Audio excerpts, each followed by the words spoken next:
So, welcome to our MEND community conversation. And I just really want to thank all of you for being here. This conversation is for all of the families and participants in our study, and we're hoping to share with you a little bit more about the study and some examples of the science that we've been doing, as well as have a robust question and answer session at the end. So we've left quite a bit of time at the end, and we are hoping to hear from you all. So today's agenda, we'll start with introductions, and then we'll do an overview of our ECHO and MEND study visits. Then we'll give you a couple of examples of the science we're doing, and then go to Q&A. And this little man at the bottom tells you where we are in the presentation if you have time constraints. So before we get started, we'll be using Slido to ask questions during the webinar. You're welcome to scan this QR code, enter the event code and password right now if you'd like, so you can ask questions as we're going through.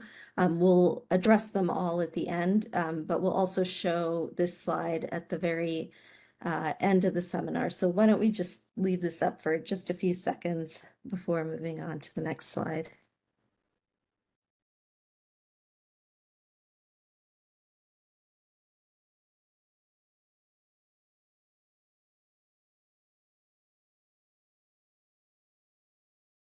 Okay, so uh, I am Sheila Satyanarayana, and I'm a pediatrician and professor at the University of Washington in pediatrics, and I'm adjunct in environmental and occupational health sciences at the University of Washington. I spend most of my time at the Seattle Children's Research Institute downtown. And my primary focus has been on environmental chemicals and how they impact pregnancy and later childhood development and outcomes. I'm Brent Collette. I'm an associate professor of pediatrics in the Division of Developmental Medicine at the University of Washington, and also spend most of my time here at Seattle Children's Research Institute downtown. I primarily study neurodevelopment in young kids and in different longitudinal studies where we track neurodevelopment over time in relation to different exposures like environmental exposures, as well as different pediatric conditions. And Brent and I co-lead this study called MEND, and it's within ECHO, which is the Environmental Influences on Child Health Outcomes. So this is a federal research program funded by the National Institutes of Health. And the goal of ECHO is to answer questions about a broad range of early environmental influences, including but not limited to chemical and environmental exposures on child health and development. And they study from birth to later childhood. And so really all of these life stages represented here. ECHO is organized around these five key areas of child health. And these include pregnancy and birth. So we study starts even in utero before babies are born, focuses on mom's health and childbirth outcomes, body weight, breathing, brain development, and well-being. And as Sheila mentioned, it's a longitudinal study, so we're tracking kids all the way from during their mom's pregnancy with them through late adolescence. And ECHO is nationwide, and you can see on this map the states in orange there are states where there's a participating site. So you can see most of the states are covered, as well as Puerto Rico. We are unique in Washington because we've got two locations. So we've got a location in Seattle as well as one in Yakima. And that allows us to do a couple of things. It allows us to get a more representative sample, and it also allows us to study exposures that are unique to a more rural agricultural area like Yakima, as well as a more urban setting like Seattle. Overall, it's a big study. It includes 40,000 participants across 40 states. Our study is the full title is kind of a mouthful. Mediators and modifiers of prenatal environmental exposures and child neurodevelopment. And so that's how we came up with MEND. Those mediators are things that might affect the impact of a given exposure. So these, in our study, include molecular markers that help us to understand how an environmental exposure might have different effects on different groups of kids, or might be mediated by these other factors. Modifiers are kind of similar. They're things that might differ between two people and sort of affect the way that an exposure affects different kids. For us, we're especially interested in diet, so the different nutrients and things that kids consume and how that might attenuate the health effects of chemicals. We're also interested in cognitive stimulation or learning opportunities that kids have and how that might modify the effects of different exposures. And then, as we've said, we're interested in prenatal environmental exposure, so things that moms are exposed to during their pregnancy, different chemicals that might affect kids' development.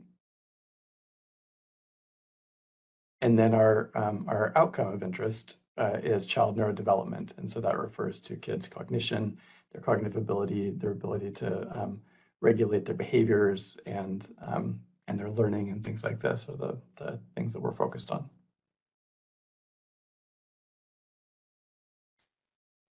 So I'm going to talk to you about the phases of the study. So many of you have been involved for many years now, and there are different names for different phases, and it's a little confusing. So we just wanted to review this.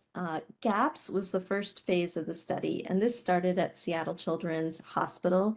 It was from 2011 to 2017, and pregnant women from Seattle and Yakima were recruited to provide biospecimens and fill out surveys related to their pregnancy and birth. And that was really limited to just the pregnancy stage.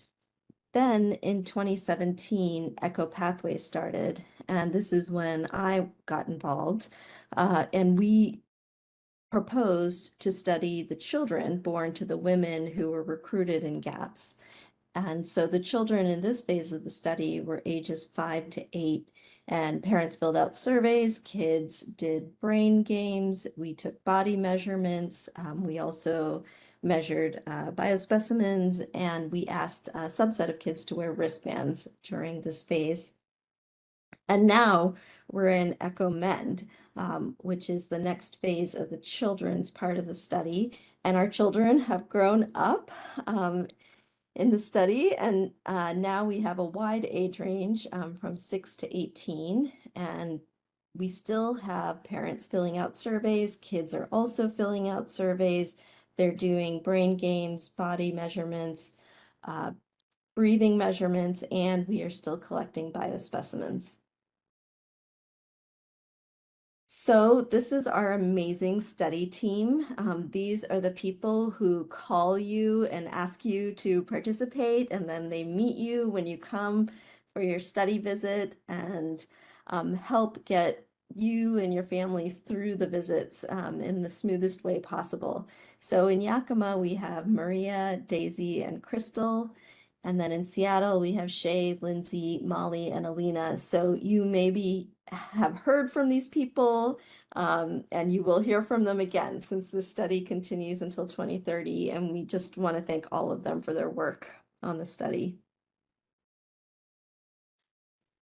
So what information and specimens are we collecting? So we put this in here because this is something that we hear from our study team that families would like to know about. So ECHO, as a nationwide study, has a standardized protocol that they have asked every site to complete. So every site across the country in that map that you saw is doing the same protocol and collecting the same specimens. So we collect blood, urine, teeth, saliva. Locally here, we are starting to collect stool. We measure height and weight. We measure brain function through the kinds of cognitive games that Dr. Collette spoke about. We measure breathing, which is related to lung function. And then, of course, we have everyone fill out surveys.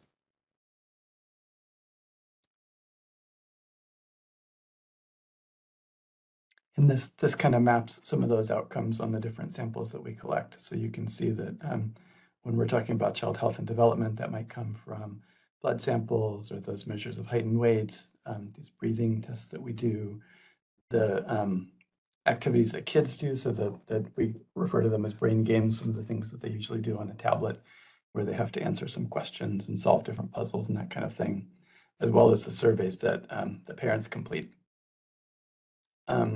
Similarly, for home and neighborhood environments, those come from the questionnaires that families fill out, as well as just general information that we have about where families are located.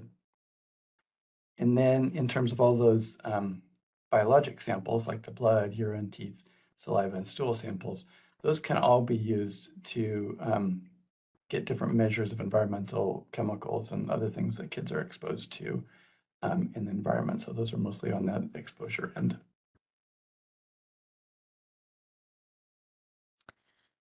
So one of the other things that gets measured from these samples are molecular markers, and these especially help us understand the mechanisms by which environmental exposures in early childhood might be related to adverse outcomes later on.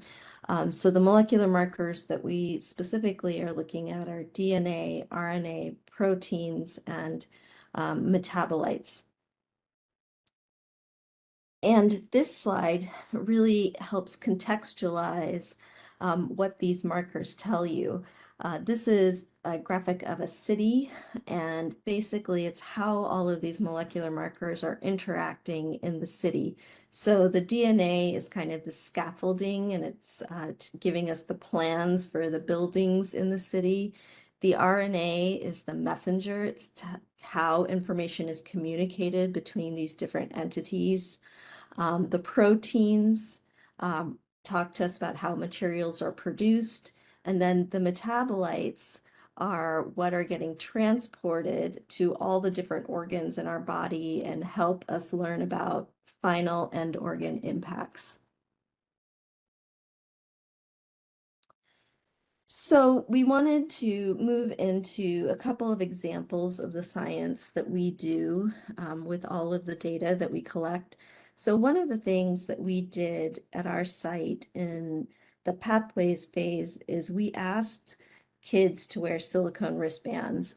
So silicone wristbands are called wearables, and they can measure environmental exposure. There are environmental chemicals that are attached to particles in the air, uh, and those attach to the silicone wristbands and they stay there. So we asked kids to wear them for 5 days to kind of collect environmental data for all 5 days. And then we tested these wristbands for many different chemicals. And thus far, we've tested 55 wristbands.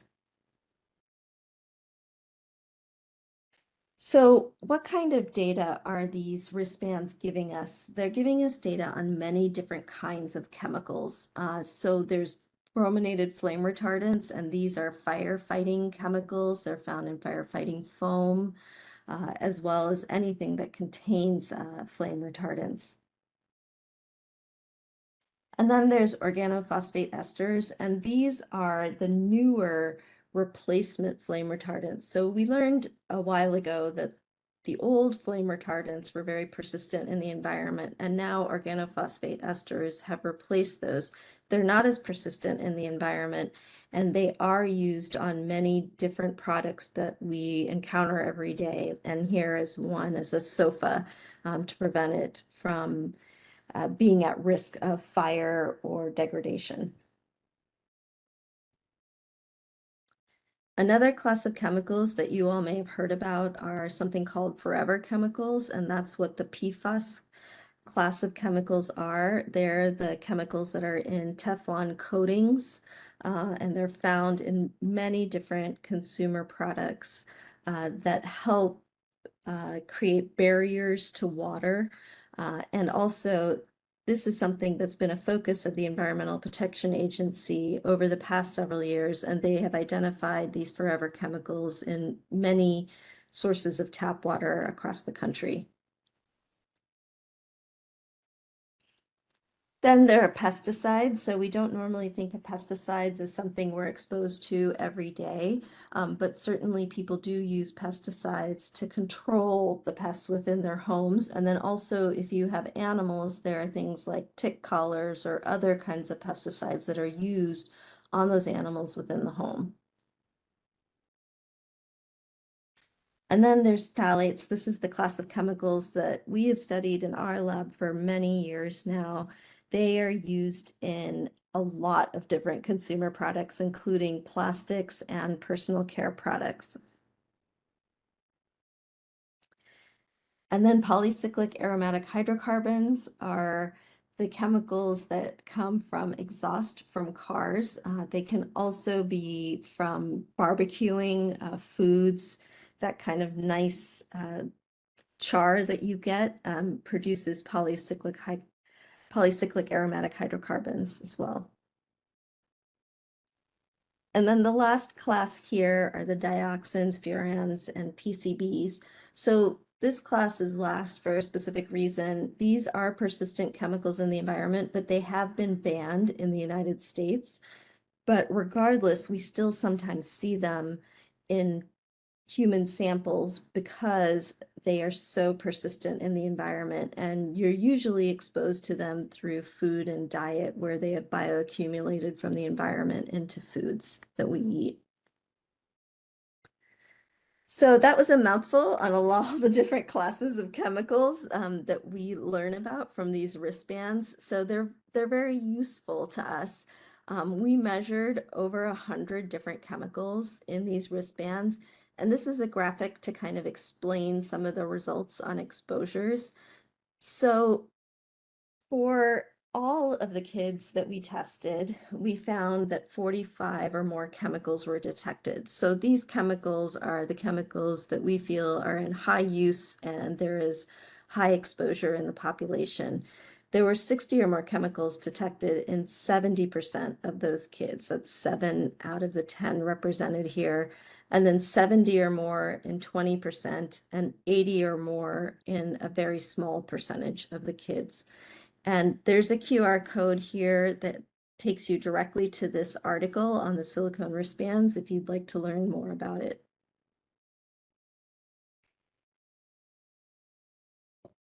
Another example of our work is a study that was led by Melissa Millot, who's a nutrition researcher, who's now at the University of Delaware. And this was focused on vitamin D and health. And we know that about 1 out of 3 pregnant women in the US are deficient in vitamin D. And this is especially relevant for us in the northern part of the US where we have dark days and nights like right now, because one source of vitamin D is the sun. So exposure to sunlight can help us produce vitamin D. Diet is another area, so that's the green leafy vegetables that are there, and then supplements are pretty common. And we know that vitamin D is important for lots of different functions in the body and in developing fetuses, including brain development, immune development, and bone development. What our team did was to address this question about, is a mother's vitamin D level during pregnancy related to her child's cognitive scores? And to do this, we used blood samples that moms had provided while they were pregnant.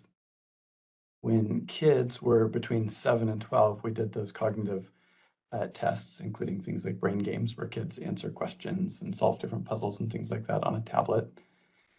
And then we did analyses to determine whether vitamin D during pregnancy was related to those child cognitive scores after we adjusted for other things that that might be confounders or might sort of get in the way of determining that association. And we did find that that children whose mothers had higher vitamin D levels during pregnancy scored better on tests of memory, attention, and problem solving. One of the really nice things about ECHO is the sample is large enough that we can answer these very precise questions. So we were able to see that, for example, vitamin D levels during early pregnancy seemed to be particularly important. We found that Black families who face the highest risk of vitamin D deficiency also showed the greatest benefits. And uh, sort of the clinical implication is that early screening might be especially important to guide supplementation for moms, for example, or other things that could help to attenuate vitamin D deficiencies. And that QR code there will take you to the scientific paper. And then on the next slide, Melissa did a couple of really nice interviews with different media outlets where she talked about these studies and some of the takeaways from her perspective as a nutritionist and nutrition researcher. So you can go to the QR codes there and read a little bit more about her comments.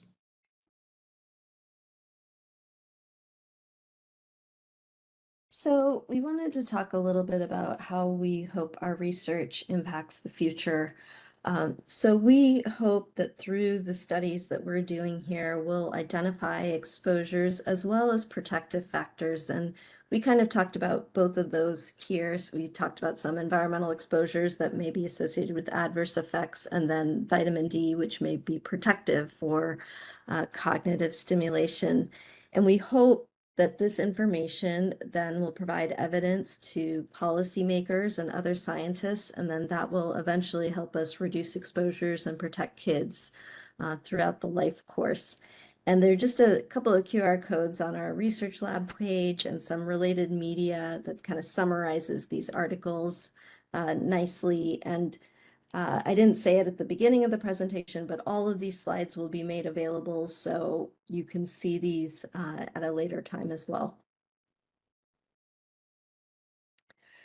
So one of the things that people always ask when I give presentations is how can we reduce our chemical exposures?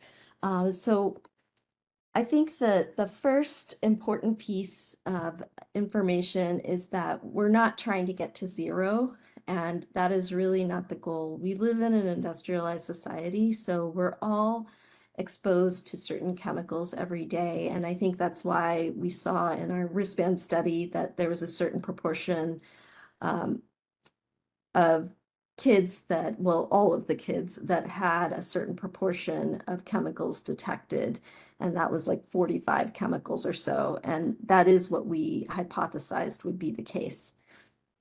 Regardless, there are some ways that you can try to reduce exposures at home. The first here is to use glass or stainless steel for water bottles and food storage. And the overall uh, message is to try to reduce the amount of plastics in your home cookware, and especially try not to heat any food in plastic when you're eating it. And the reason for that is that chemicals can leach out of the plastic into the food components or liquid components that you're consuming.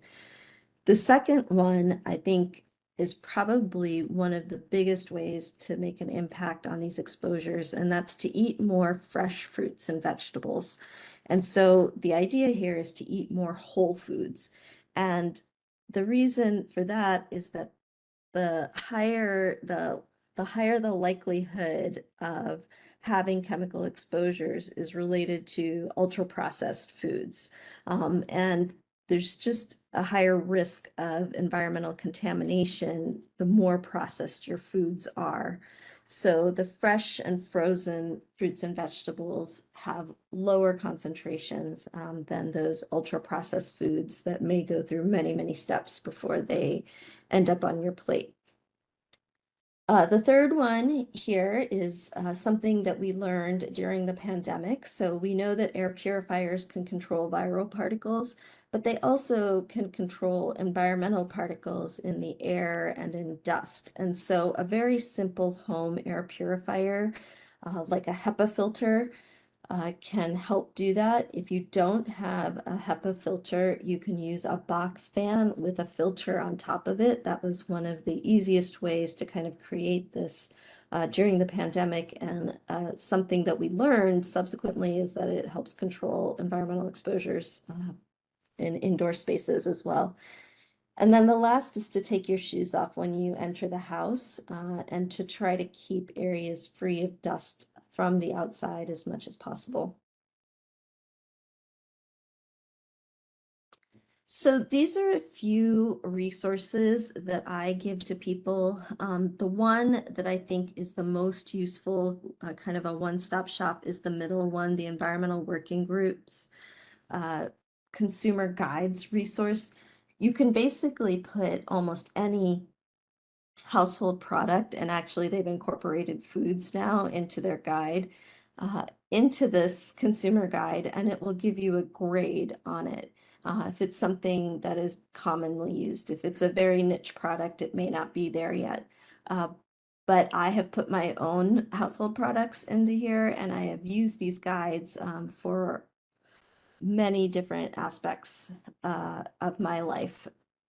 And Toxic Free Futures is a nonprofit that is local. They also have great information. And Silent Spring Institute is a nonprofit that's based in Massachusetts, and they have focused primarily on breast cancer prevention, and they have some great guides as well.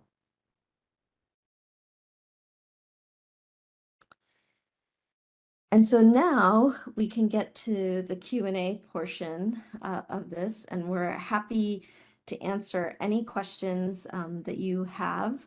So please feel free to enter uh, them here, and then we'll share them online and address them. And we had a few questions submitted ahead of time. I think one of them that I can address right now is, what do you do with my teeth and my poop, and why do you need my blood? And sometimes we get these questions from our participants, and I think they're great questions. Uh, the teeth give us a sense of a chronologic timeline. So teeth accumulate substances over time from the time that they are formed until they fall out. And so they can tell us a lot about many different factors, environmental as well as stress and other hormones. And that kind of technology is still really evolving. In terms of the stool, we're trying to collect this to assess for microplastics, which is a little newer area in environmental health, but still important to learn about the effects. And then the blood. So the blood is really interesting. We can measure some persistent chemicals in the blood, but the blood can also tell us a lot about clinical health. And in this phase of echo, they will be testing more clinical markers. And an example is something like anemia. So a low red blood cell count for your body's uh, volume. And the blood is probably the best substance to kind of tell us about something like anemia. Okay. Um, all right. How much longer will the study go? So this phase is going until 2030. Um, and I say that with the caveat that every year it needs to be reappropriated by the government. We've never had a problem before, but we're in different times currently, so there could be issues in the future. But it will go till 2030, and the expectation is hopefully there would be a next phase after that. How is your study affected by the cuts in federal funding? Yes, this study is completely funded by federal funding. And we are very, very fortunate that we have not seen any significant cuts yet. We have had some small cuts, but nothing significant. That could change anytime. So we are being thankful for what we have right now and the fact that we can continue currently. But I'll just say, in terms of the research atmosphere, both Brent and I have known people who have had grants taken away. Sometimes they've been given back. There have been significant cuts in research, especially through our Center for Health Behavior and Development.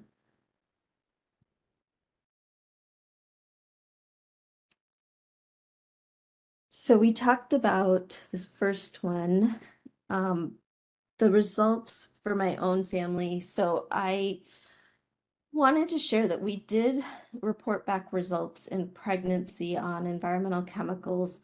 We did that several years after uh, kids were born, and that's often because that's how long it takes to get the results, interpret them, and then be able to share them back in a way that's useful for families. As we move forward, we are working to try to share more information with families, and we'd love to hear more from you about what you'd like to hear.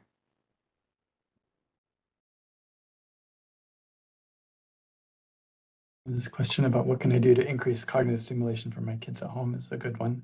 So again, cognitive stimulation is kind of another word for learning opportunities. And of course, there are lots of things that people can do for kids in the age range. For MEND, um, talking, spending time together, looking at books, all of these kinds of things are really cognitively stimulating and are known to be good for brain development. There are these really nice mechanistic studies where they look at these kinds of things while kids are in a scanner, for example, and this really does seem to stimulate important parts of the brain that are responsible for language and executive function or planning, problem solving, things like this. So really most things that you might do where you're interacting back and forth with your kids are going to provide cognitive stimulation. Screens really do not, and there are really good studies that show that they get in the way of cognitive stimulation. So the more time that kids are looking at a screen and their parents are looking at a screen, the more time that you're losing for these kinds of learning opportunities. So finding times to really have the phones somewhere else where you're getting some kind of back and forth interaction, you're talking with your kids, things like that, are all very likely to help.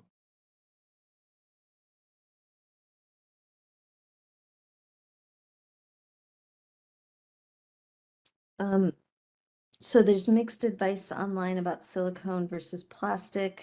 Are they the same from a chemical standpoint? Uh, so of the plastics, silicone is very different in terms of what it's composed of and its chemical structure. And it doesn't have some of the more toxic chemicals that we study in our lab. So I will say the caveat that sometimes we don't know what we don't know yet. For now, silicone is much safer than some of the other plastics, and that's why it's used in baking. And so if you need to use some kind of plastic in your cooking or in the home, silicone is a good choice. And certainly silicone is used in infancy quite a bit, whether it's uh, pacifiers or with baby bottles as well.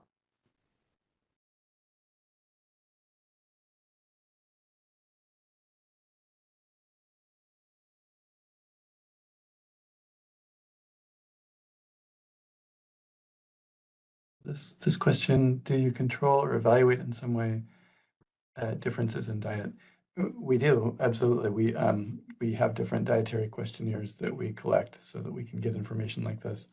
And one of the nice things about Echo is now this is harmonized because there are lots of different versions of that questionnaire that you can use. But across Echo, people are now using the same questionnaire so that we'll be able to evaluate diet in a systematic way across this really big sample of kids.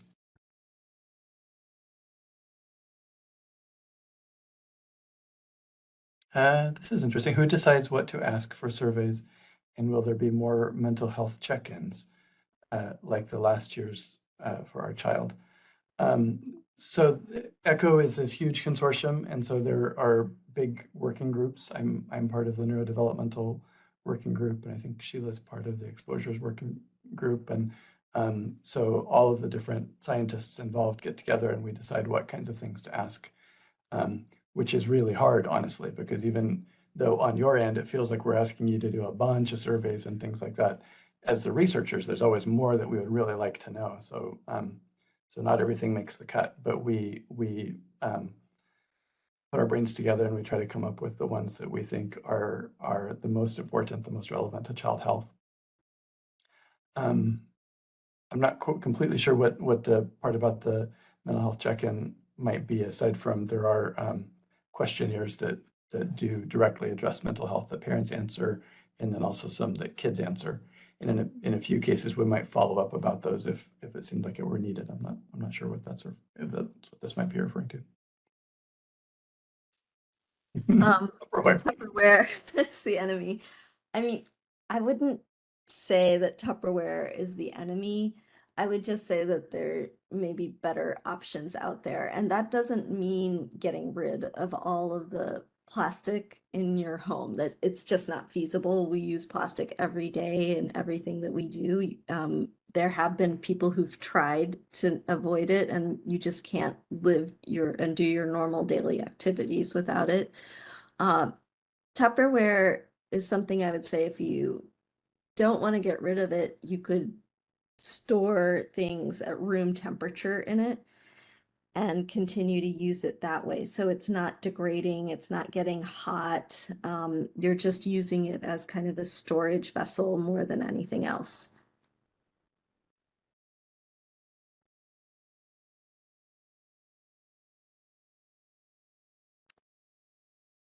Is there a resource or brand you prefer for home deep cleaning products with less endocrine disrupting exposure? So many of the chemicals that I study are called endocrine disrupting chemicals. And I think this question is getting at, are there products that have less of these? And yes, and the Environmental Working Group website is the best resource to both find out how a product rates in terms of its health impact, but also they list out the ingredients and tell you about their impacts.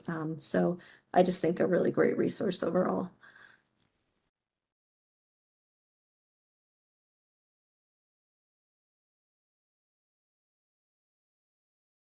So this question is buying unscented personal care products an impactful way to lessen exposure to chemicals, or should the focus be on the kitchen first? So to me, the focus should be on your diet first and foremost above anything else because we eat multiple times a day, we eat every day. Our diet really does affect all aspects of our health. And so if I was trying to think about how to reduce exposures and I hadn't thought about it at all previously, I would try to focus on as much of my diet being fresh or frozen and things being prepared at home.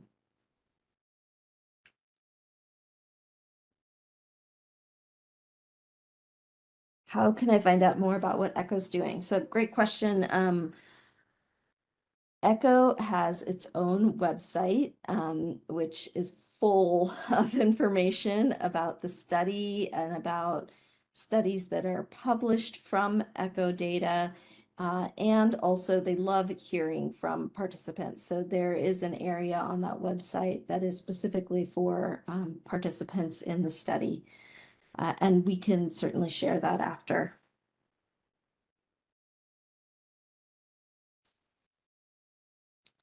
Is eating wild caught fish better or worse for health? That's a good question. The wild, okay, so farmed farmed animals and farmed seafood specifically is not really regulated very well. And so what they feed the farmed fish really matters. And that's where a lot of the contamination comes from farmed seafood, is from the feed that they're giving the fish. So although it seems like it's great because you can control the environment, you have to control the factors that are leading to these exposures. And what we've seen again and again is that wild caught fish just don't have as high of exposures as farmed seafood does. That could change in the future if farms, respond to some of this data, but we just haven't seen that as of now. So wild caught is better from that environmental standpoint.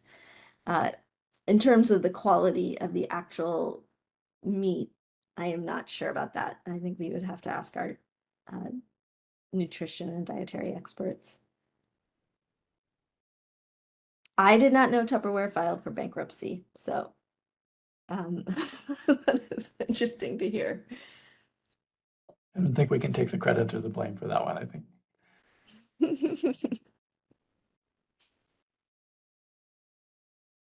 Are scented candles a significant source of chemical exposure? So, scented candles, unfortunately, are a source of exposure. I wouldn't call them a significant source unless you have a very what we call closed environment. So scented candles, the reasons that we're concerned about them is because they have fragrance, and fragrance can contain phthalates, but then they also are air pollutants. So they definitely can affect your respiratory function. And so what we say is if you want to use scented candles, try to use them sparingly and also use them in a ventilated environment. So with windows open and or air purifiers in the area.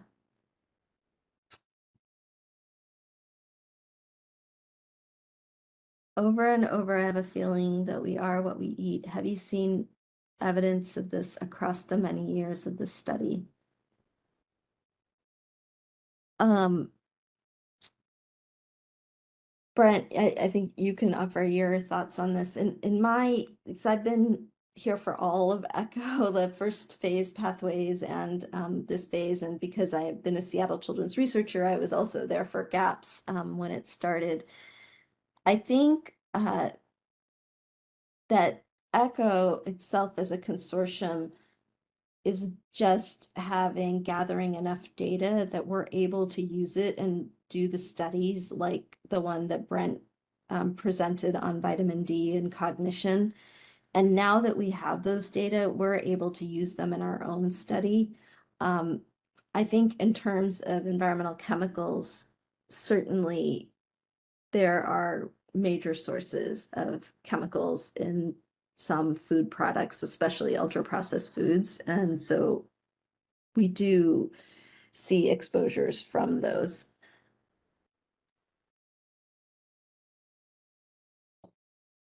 I guess the only thing that I might add is one of the complications historically was that there were lots of different ways to collect these data.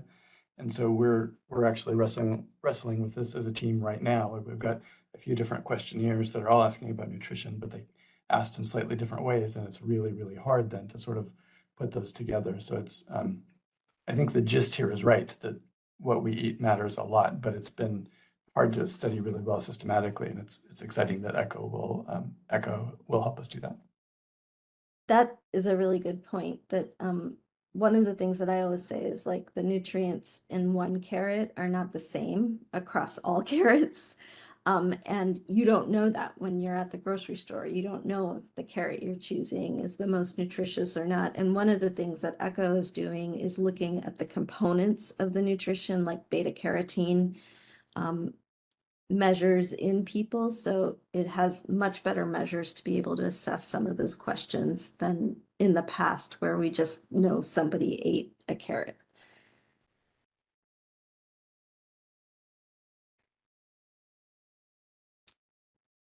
Was there anything in the results that surprised the team? I mean, I think probably the answer is different for each one of us. I think for me, going through this, especially since a portion of this was during the pandemic, I think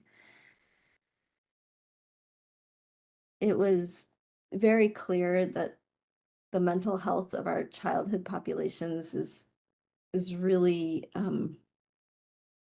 was really at risk, from certain things that happened in society and culturally. And I think we saw a lot of um, responses and a lot higher mental health being reported than we expected. That was what, for me personally, that's what I observed. I don't know, Brent, if you had similar feelings or others. Yeah, I for sure agree with that. And in the previous phase, one of the things that I helped with was when kids had elevated scores on different things, I would try to reach out to the family, offer resources, or chat with them if they were interested. And for sure, that was striking that so many kids were endorsing anxiety and mental health problems. So that was the extent of that was for sure surprising. Um, with that vitamin D study, I was a little bit surprised that the results were as consistent as they were. Um, in my world, it's pretty common that an exposure might be associated with one specific kind of neurodevelopmental outcome, but not necessarily all of them. And so it was a little bit surprising that they were consistent. So that's always really interesting to me, just to see how those associations line up. Um, will the results be used to improve the overall health of mothers and daughters in the world? I really hope so. I mean, I think that's why we're all in research, is that we hope that our work will be translated and used by others. And I know that that's a focus of ECHO overall, is to make sure that our work gets translated and the results don't just sit in journals. And that's something that they're consistently striving to do over time.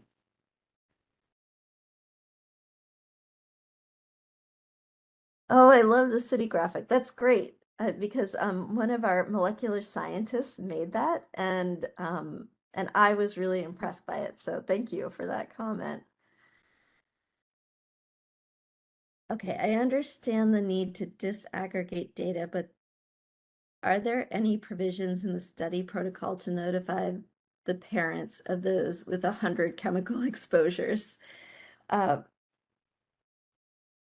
That is a great question. So right now we are trying to work on ways to report back on those environmental exposures. Uh, it's not as simple as it sounds. Some of you probably received the pregnancy exposures that you may have been exposed to, and you received that several years after pregnancy. And that's because we get these results several years after, and then it takes some time to be able to put the data together in a way that is reasonable to inform families. So that's something we're actively working on and considering. I do have to say that it's not something that is easily fundable. So unfortunately, the science is very fundable from the National Institutes of Health perspective, but reporting back is not. And I don't know, Brent, if you agree with that or disagree.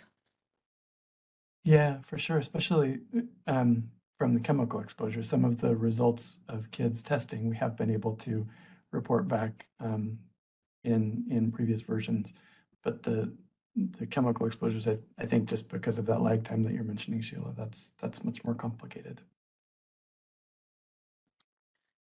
We definitely will be sending out the slides to all the participants. We have one more community conversation like this on today is Monday, on Wednesday. And then we'll be sending them out afterwards to everyone.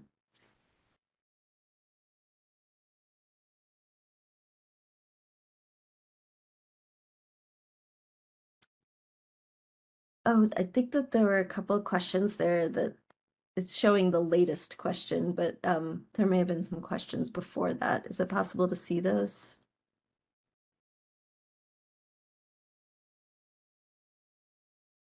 Okay, well, I'll start with this one. Is storage of food in plastics equally as bad as heating food in plastic? No. So,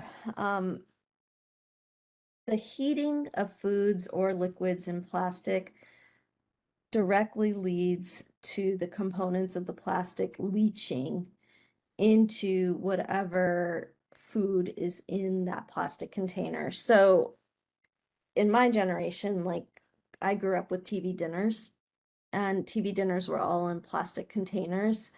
And that's a classic example of what you don't want to do, because you're just heating up that plastic with food in this container and the plastics are leaching. But if you're storing food in a plastic container, it's much less likely to be degraded without that heat.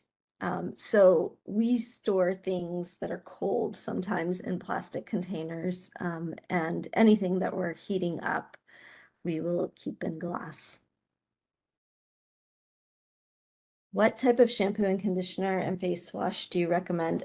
So everybody's different, and I would say that Environmental Working Group website has a lot of great products. And what you can do is you can just go there and enter literally shampoo and conditioner, and it will give you a list of products and their grades from A to F. Um, and so there's not one type that I would recommend because I think there's several really good options out there. It's more knowing where to go to determine what you should use.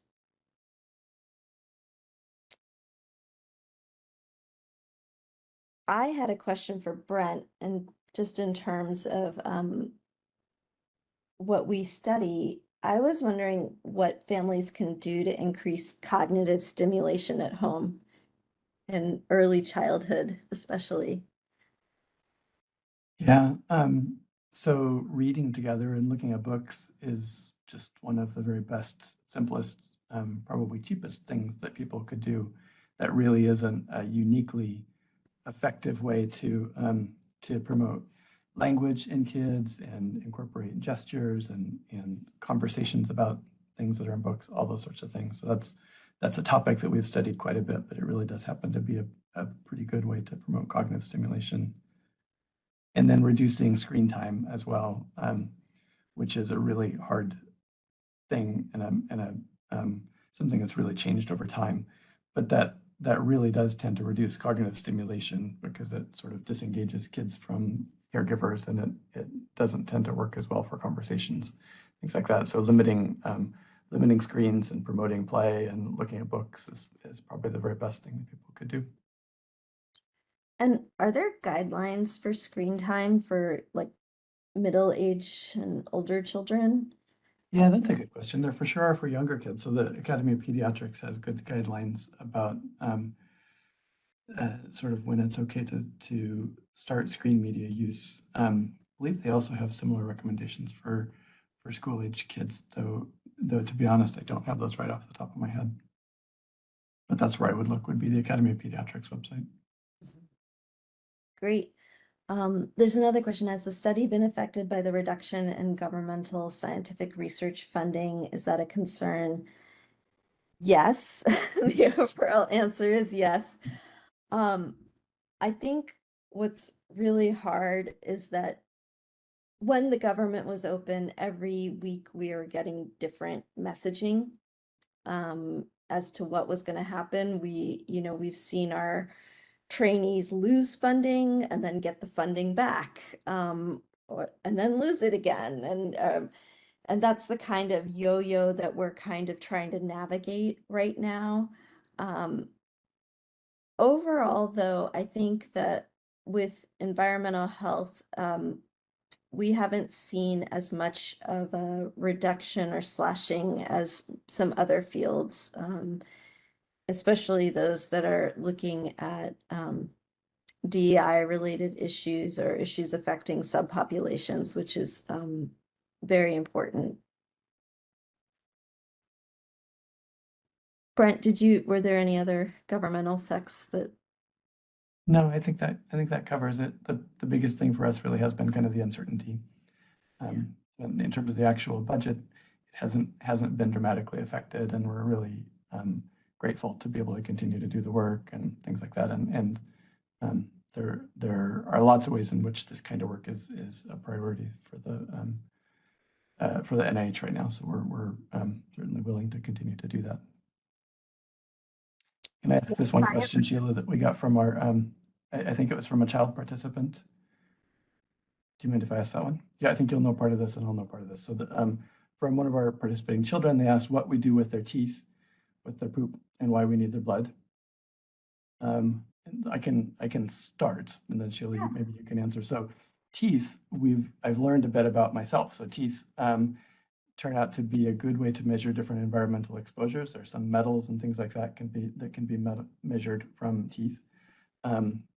And one of the things that I learned was that teeth are a bit like tree rings. So you can actually tell something about the timing of an exposure from teeth, depending on where you might measure that thing within the tooth. So they take these, as I understand it, they take these little drills, they get a kind of a core sample from the tooth, and then they can measure different exposures at different times, including prenatal. Maybe you can answer the question about poop and blood. Blood, yeah. So there's lots of different things that can be measured in blood. There's the category of environmental chemicals that we talked about a little bit, like the PFAS chemicals could be measured in blood. But I think what's more significant that could be measured in blood are things that tell us about overall health. So you may have heard of anemia, where that's kind of a low red blood cell count within the body, and it helps tell us, well, what proportion of kids are anemic in this population. Anemia is something you might have and you might not even know about, or related to what Brent talked about earlier, vitamin D. Vitamin D is measured in the blood, and it gives us a good sense of if you have enough to support uh, cognitive development, or if there are lower levels and you may be at risk. So those are some examples. There's many, many different things that are measured in the blood that can assess your health or can tell you about your health. Okay, are synthetic fibers in clothing worth avoiding to reduce dermal contact with chemicals?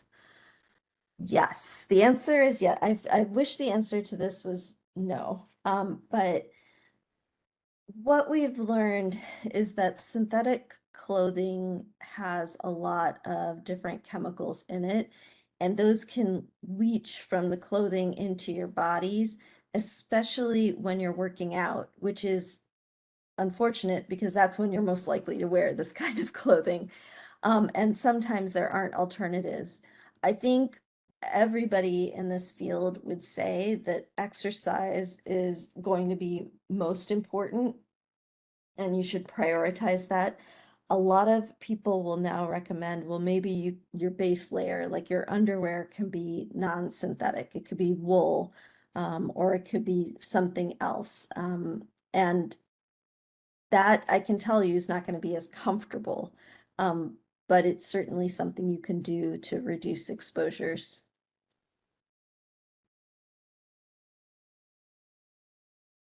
I see this comment about results. One person commented that they had received their data a few years ago from pregnancy and found it really interesting, and we're really glad. That's we would like to do more of that. Yeah, we're really hoping to do more. I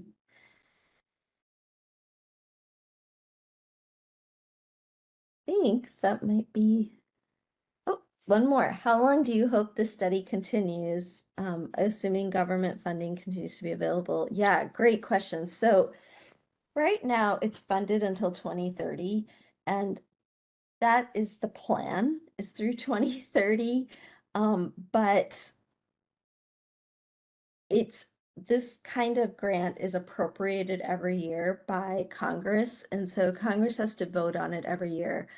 Luckily, they haven't slashed children's health, um, you know, initiatives thus far. So 2030 in the current cycle. And then we just had a great talk from a speaker at our national meeting that talked about the importance of following these kids into adulthood. So it's not just understanding the early life exposures and how they affect childhood, but we know that there's many points in adulthood that are extremely important. Um, and later life, perimenopause, andropause for men is another period, and then even later life in terms of cognitive decline are really important questions, health-wise, that we want to answer. So I am hoping that there will be funding to continue to follow kids through adulthood. Right now, our cohort has kids that are 6 to 18. but there's several cohorts that are recruiting pregnant women. So I think ECHO will continue for quite a while, at least looking at childhood populations. Scented candles. Scented candles are problematic. They're not um, just problematic because of the scent. They actually do lead to indoor air pollution. And this is not something that is well known. Um, but my feeling is if you really like scented candles, make sure you have good air filtration in your house. So if you keep a window open or have an air filter going, then you won't have the elements of scented candles lingering uh, in your home.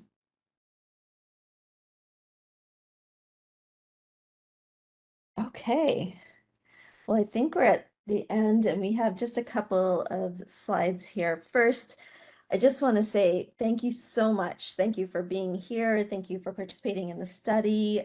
We appreciate all of you. You really make science possible. And we would love to hear more from you. We're currently conducting in-person visits, and we plan to conduct them through 2030. And we'd love to hear more about what you would like to hear about in future conversations. And we also do newsletters, so feel free to give us feedback on that as well. And I think that there's a QR code on the next slide where you can just give us your feedback and let us know if there's more that we can share with you as time goes on.